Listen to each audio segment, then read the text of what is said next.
Have you ever met a truly peaceful Christian?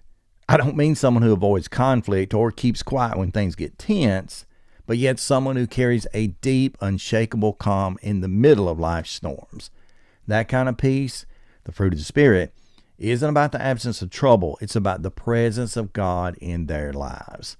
Galatians chapter 5, verses 22 and 23 says this, "But the fruit of the Spirit is love, joy, peace, long-suffering, kindness, goodness, faithfulness, gentleness, self-control. Against such there is no law." You see, peace is one of the most powerful signs that God is working within us, not because life is easy, but because God is near. Let's take a closer look at this fruit of the Spirit by exploring it from three aspects: its source, its strength, and its spread. And let's see how that kind of develops itself throughout Scripture. So first we notice the source of peace, trusting in God's presence. Peace doesn't begin with circumstances. It begins with trust. Isaiah 26 and 3 says, "You will keep him in perfect peace, whose mind is stayed on you, because he trusts in you." That's the key.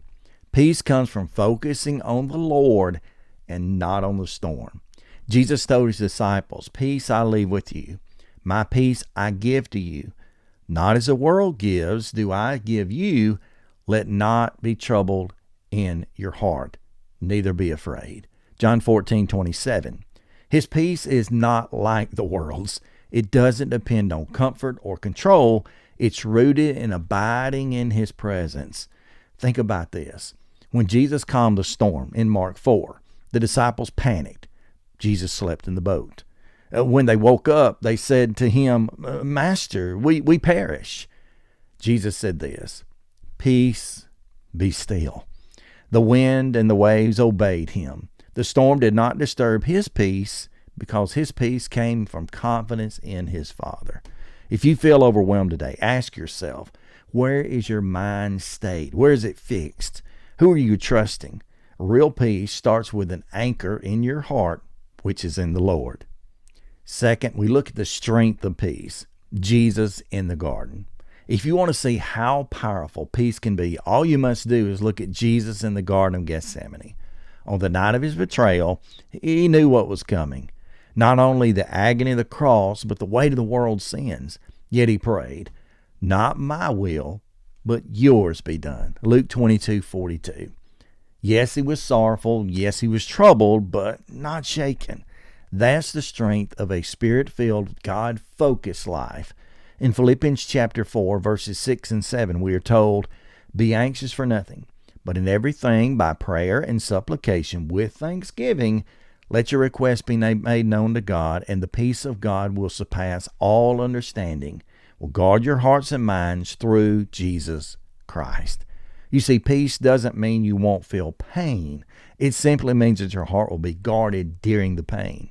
You see, peace is strong enough to quiet fear, strong enough to silence worry, and even strong enough to guard your thoughts when you feel like your life is falling apart. Are you facing a hard season? Bring it to God in prayer and let his peace do the guarding. In number 3, we come to the spread of peace. Peacemakers in action. Jesus said, "Blessed are the peacemakers, for they should be called the sons of God." Matthew 5:9. Peace isn't just something we receive. It's something we are called to share. In Acts chapter 9 and verse 31, we are told that the early church had, quote, "peace that was edified." Walking in the fear of the Lord and in the comfort of the Spirit, that peace allowed the church to grow and even thrive, even in the face of persecution. Paul writes in Romans 12:18, "If it is possible, as much as depends on you, live peaceably with all men." That's our calling, to bring peace to tense situations, not to escalate them, to be a people who reconcile, not divide. Maybe that means forgiving someone who wronged you, or maybe it means holding your tongue when it's easy to fight back. Maybe it means helping people to make peace even with each other. When peace fills our hearts, it begins to shape our homes, our churches, our communities, and the world will take notice. Let's take a moment to reflect. The source of peace is not control.